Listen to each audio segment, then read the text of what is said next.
All hell is breaking loose across the entire world as Donald Trump's disastrous war in Iran is backfiring, and it is impacting everything. Furious world leaders who were allied with the United States, whether it was French President Emmanuel Macron, Prime Minister Keir Starmer of the UK, Prime Minister Carney of Canada, the Prime Minister of Spain, you name it, they are calling out the Trump regime in no uncertain terms. Donald Trump is then mocking these other countries when we need them the most. Let me share with you what is going on throughout the world. French President Emmanuel Macron said that the U.S.-Israeli strikes on Iran that began over this weekend and killed the country's supreme leader were conducted, quote, outside of international law, and that France, quote, cannot approve them, and that France will not engage in any offensive measures at this time with the United States. Prime Minister Keir Starmer of the United Kingdom said, quote, I will not commit our military personnel to unlawful action. This is not what they would expect and deserve. They are entitled to better than that. The Polish Prime Minister, Donald Tusk, signaled that Poland intends to eventually obtain its own nuclear weapons as Europe strengthens its deterrence amid doubts, big doubts, that the U.S. will ever be there to help them again. Giorgia Meloni, the Italian Prime Minister, is saying it is clear to Italy and Europe that without restoring the rule of law that has been destroyed in Ukraine, the chaos will only escalate. But specifically, we're seeing leaders throughout Europe, Canada, and elsewhere talking about how the chaos that is being demonstrated here comes from a breakdown of the rule of law and order throughout the world that Donald Trump has destroyed. The Spanish Prime Minister, Pedro Sanchez, said the following about Iran.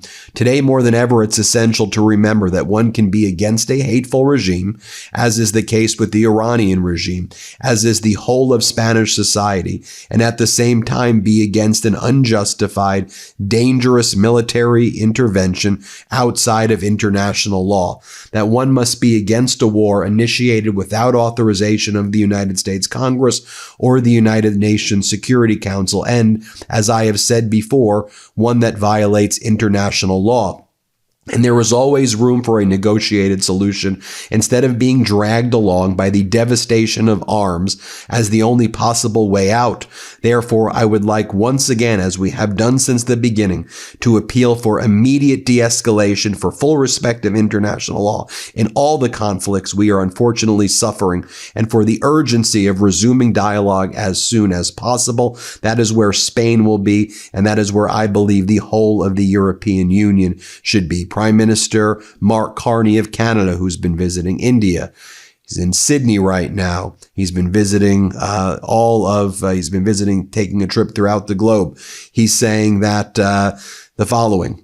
Here's his statement. The current conflict is another example of the failure of the international order. The United States and Israel have acted without engaging the United Nations or consulting allies, including Canada. And he does say, well, Canada has to be involved and help out now with regret, which is an odd statement for him to make, but he called out the United States there as well. In response, Donald Trump has been attacking these world leaders who you would think, if you start a war like this and a war on a world scale, you would want allies, or you would try to figure out how to gather support, not Donald Trump. Donald Trump attacked Prime Minister Keir Starmer yesterday during a Oval Office press conference with Germany's Chancellor Friedrich Merz. Donald Trump said, Starmer is no Churchill. By the way, that's the front page of the Daily Telegraph now. Donald Trump attacking Keir Starmer. Starmer is no Churchill. U.S. President attacks Prime Minister over the lack of support for Iran war, saying that Starmer is ruining our relationship and he's ruining the great relationship between the United States and the UK. Donald Trump is also threatening embargoes against Spain, for the statement that I just read from you from the Prime Minister of Spain, Pedro Sanchez. And then Donald Trump says, I don't care that Spain is saying that we can't use their bases. We will do whatever we want to do. We'll just, literally a quote from Donald Trump, we could just fly in and use it. Nobody's going to tell us what to do. I think we should cut off all trade with Spain. Isn't that right? And then Donald Trump asks all of his Epstein-class advisors if we should cut off any type of trade to Spain. That's what Donald Trump's doing. Let me just show you some clips of what these leaders said. Let me show you Trump's response. Then I want to talk about what's going on elsewhere in the world. Here is what Prime Minister Carney said. You can hear it for yourself. Let's play it. We support efforts to prevent Iran from obtaining a nuclear weapon and to prevent its regime from further threatening international peace and security. Because Canada is taking the world as it is, not passively waiting for a world we wish to be. We do, however, take this position with regret because the current conflict is another example of the failure of the international order. Despite decades of UN Security Council resolutions, the tireless work of the International Atomic Energy Agency, and the succession of sanctions and diplomatic frameworks, Iran's nuclear threat remains. And now, the United States and Israel have acted without engaging the United Nations or consulting allies, including Canada. So where to from here? With a rapidly spreading conflict and growing threats to civilian life. Canada reaffirms that international law binds all belligerents. We condemn the strikes carried out by Iran on civilians and civilian infrastructure across the Middle East. And we implore all parties, including the United States and Israel, to respect the rules of international engagement. Canada calls for a rapid de-escalation of hostilities and is prepared to assist in achieving this goal. And here is what Keir Starmer said, the Prime Minister of the UK. You could hear it for yourself right here.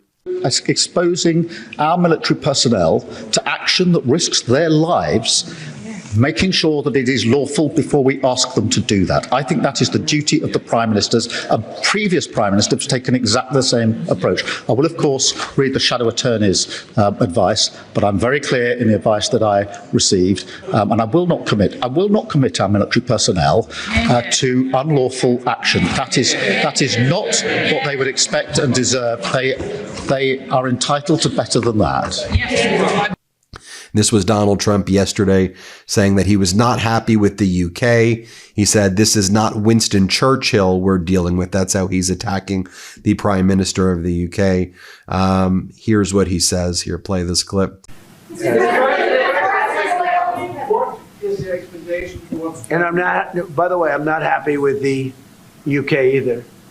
That island that you read about, the lease, okay, he made it, for whatever reason, he made a lease of the island. Somebody came and took it away from him. And it's taken 3-4 days for us to work out where we can land there. It would have been much more convenient landing there as opposed to flying many extra hours. So we are very surprised. This is not Winston Churchill that we're dealing with. Mr. President, here's Donald Trump attacking the Prime Minister of Spain yesterday. Let's play it. But some of the European, like Spain, has been terrible. In fact, I told Scott to cut off all dealings with Spain. Spain, first of all, it started when every European nation, at my request, paid 5%, which they should be doing. And everybody was enthusiastic about it, Germany, everybody. And Spain didn't do it. And now Spain actually said that we can't use their bases. And that's all right. We could use their base if we want. We could just fly in and use it. Nobody's going to tell us not to use it. But we don't have to. But they were unfriendly.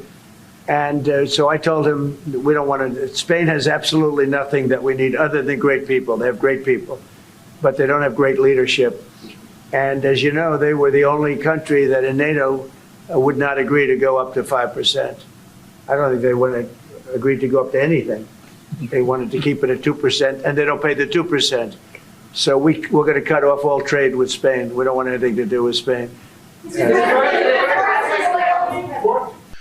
More from Donald Trump attacking the Prime Minister of Spain. Has the right to stop. Sort of interesting. I have the right to stop, but under that one law, I didn't have the right to charge them. So I have the right to license them, but I don't have the right to charge, which is frankly ridiculous. But the right was given to us by the Supreme Court. And we have the right, as an example, we talked about Spain. I could tomorrow stop, or today, even better, stop everything having to do with Spain. All business having to do with Spain. I have the right to stop it. Embargoes, do anything I want with it. And we may do that with Spain. What do you think? Well, sir, I think we're going to talk about it with you. I know that you have strong power. The Supreme Court clarified. We know you can use it, and if you need to use it to assure national and economic security, we'll do it. Scott, do you have an opinion? Sir, I agree. The Supreme Court reaffirmed your ability to implement an embargo, and as we've talked, from your first term, the Section 301s and the 232s have withheld more than 4,000 lawsuits, and USTR and Commerce are going to begin investigations, and we'll move forward with those. And we've instituted a 15% tariff on everybody, as you know, and just used. I'll tell you, we had a couple of paragraphs written in that opinion that were really incredible. This time of year, when it's cold and dark by dinner time, all I want is something warm, comforting, and easy. Home Chef has been my go-to for cozy, home-cooked meals without the hassle, from easy, oven-ready meals to hearty, satisfying recipes that make winter dinners feel effortless. Home Chef makes cooking simple, fresh food delivered, easy recipes to follow, and meals that actually taste great. And people really love it. Home Chef is rated #1 by users of other meal kits for quality, convenience, value, taste, and recipe ease. They've worked with chefs like Gordon Ramsay, and now they're partnering with Giada De Laurentiis, bringing restaurant-quality recipes straight to your kitchen. You'll find these chef-inspired recipes across Home Chef's culinary collection, classic meal kits, and express options, each designed to help you feel confident in your kitchen. Whatever kind of day you're having, Home Chef has you covered. From classic recipes with fresh ingredients and 30-minute meals to oven-ready trays and quick microwave lunches. There's even a dedicated family menu for easy 4 or 6 serving dinners. And it's not one size fits all. Home Chef has over 30 meal options each week with choices for different diets and tastes. Plus, it's affordable. Home Chef customers save an average of $86 per month on groceries. For a limited time, Home Chef is offering my listeners 50% off and free shipping for your first box, plus free dessert for life. Go to homechef.com/Meidas. That's homechef.com/Meidas for 50% off your first box and free dessert for life. homechef.com/Meidas. Must be an active subscriber to receive free dessert. Look, now more than ever, the United States needs allies, right? Last night, we learned that an Iranian drone struck a U.S. base in Bahrain. We see the video here capturing a loud explosion as it impacts inside a U.S. Facility right there. Another Shahed drone striking a U.S. base right there. And we had all these images. I did a video this morning, right, where I showed you the CIA headquarters in Riyadh, Saudi Arabia, being hit by drones, the U.S. consulate in Dubai being hit by drones, the United States Air Base in Qatar being hit by Iranian drones. And as I mentioned at the outset too, war is spreading though throughout the entire world. Everyone is being impacted right now by Donald Trump's disastrous behavior and conduct. Did you know that the United States is in a war in Ecuador right now? Did you know that? The United States Southern Command posted the following. On March 3rd, Ecuadorian, this is what they just posted yesterday. On March 3rd, Ecuadorian and U.S. military forces launched operations against designated terrorist organizations in Ecuador. The operations are a powerful example of the commitment of partners in Latin America and the Caribbean to combat the scourge of narco-terrorism. So you know how the United States was and has been shooting these fishing boats off the coast of Venezuela, in the Caribbean, and also in the Pacific. And we've been reporting how a lot of these fishing boats are not narco-terrorists. It's just the Trump regime like killing fishermen. And there's like a lot of evidence to suggest these are not narco-terrorists. And in any event, Donald Trump released one of the biggest narco-terrorists, Juan Orlando Hernandez, who was running a narco state out of Honduras. literally shipped massive amounts of cocaine and other drugs into the United States, was convicted in federal court in the United States, and Donald Trump pardoned that guy. This isn't about narco-terrorism. So what's going on now in Ecuador? Well, Donald Trump is very close with the president of Ecuador, a guy named Daniel Noboa. And Noboa hangs out at Mar-a-Lago. Noboa's family owns the Noboa Corporation. And there were allegations that his family's banana export business, the Noboa Trading Company, was used in some instances to smuggle cocaine, often hidden in banana containers bound for Europe, the Balkans, Croatia, and Italy. This was allegations, let's be clear. The Noboa family denies it. Investigative journalism from outlets like OCCRP, Organized Crime and Corruption Reporting Project, in collaboration with others, documented multiple large cocaine seizures worth millions in Noboa trading shipments between 2020 and 2022. Encrypted chats from alleged Balkan traffickers claimed exclusive rights to use those containers for smuggling. And again, the Noboa family denies all of this. But in any event, Trump and Noboa are launching these missions on the ground. We have boots on the ground in Ecuador right now. I just want you to know that. And there is chaos everywhere in the world right now. I mean, we go from the Middle East to Ecuador. Why don't we take you to Japan? Major Japanese shipping companies have stopped their ships from transiting through the Strait of Hormuz following the U.S. and Israeli attacks on Iran. There are concerns that long-term disruptions will really harm Japan's oil supply.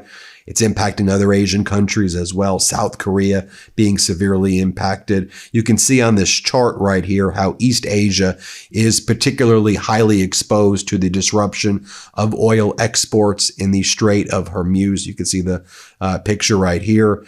The Japanese government has stated that they have 254 days of oil reserves left on an emergency basis. And if the Strait of, as Jeffrey Hall explains, if the Strait of Hormuz is closed for an extended period due to the ongoing war, it could be a very serious problem for Japan's economy. That's why we saw Japan's main index crash, South Korea's stock market crashing as well. South Korea's main market dropped like 12% yesterday. Donald Trump finding a way to profit off of all of this as well.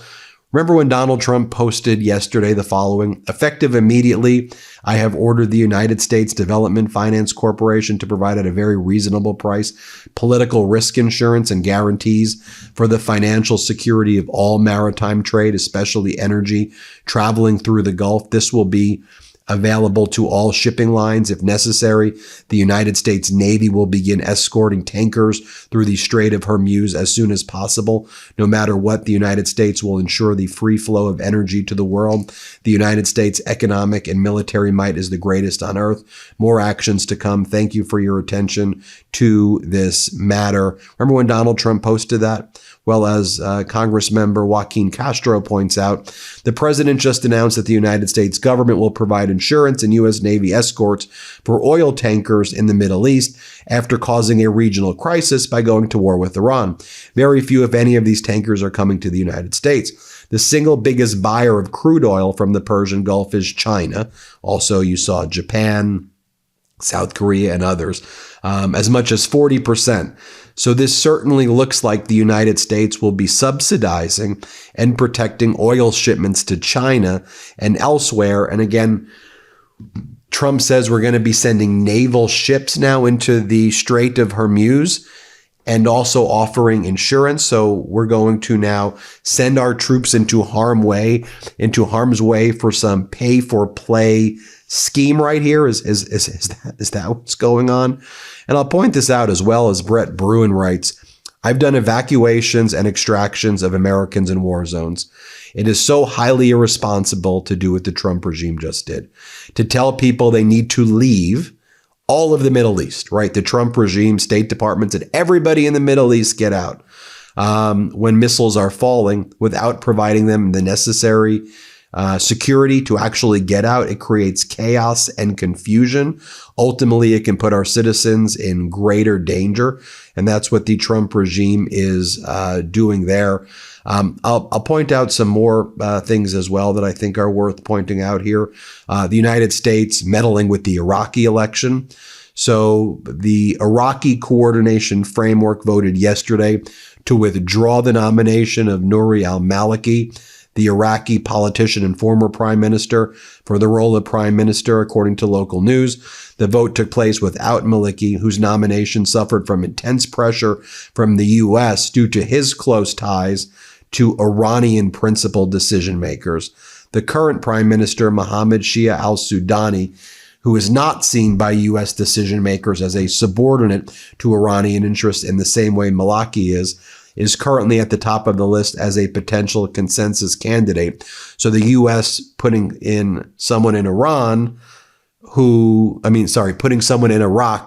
who's less friendly with Iran. And as I've been saying, what's happening in the Middle East right now is all of these sectarian issues, that Sunni versus Shiite, all of the things we've seen, that were at play in all of these forever wars on a Middle East-wide basis, Donald Trump is provoking right now. And Trump's response now is to have the CIA arm Kurdish forces, who the United States has betrayed over and over again, and demand or ask the Kurdish forces to now invade Iran and to help the United States in the war in Iran. I mean, do you think that's what's going to go on? And then there was reports by Reuters that the United States has drafted an indictment. The DOJ has drafted an indictment against Donald Trump's buddy, Delcy Rodriguez, from the Maduro regime, who's now leading Venezuela. That's Donald Trump's little authoritarian stooge in Venezuela, who's helping Donald Trump sell oil and move the money to Qatari bank accounts. And Donald Trump wants to hold this indictment over Delcy Rodriguez's head, that if ultimately you don't do what I want with the oil for me, I'm going to indict you. But then Donald Trump's former criminal defense attorney turned number 2 at the Department of Justice, Todd Blanche, says that's completely false. Not sure how such fake news makes its way to publications, but we know the Trump regime lies about absolutely everything. So that's your update on world events. Let me know what you think. Hit subscribe and let's get to 7 million subscribers. New Midas merch. Head to store.MeidasTouch.com today and get yourself the best pro-democracy gear and show your support. That's store.MeidasTouch.com.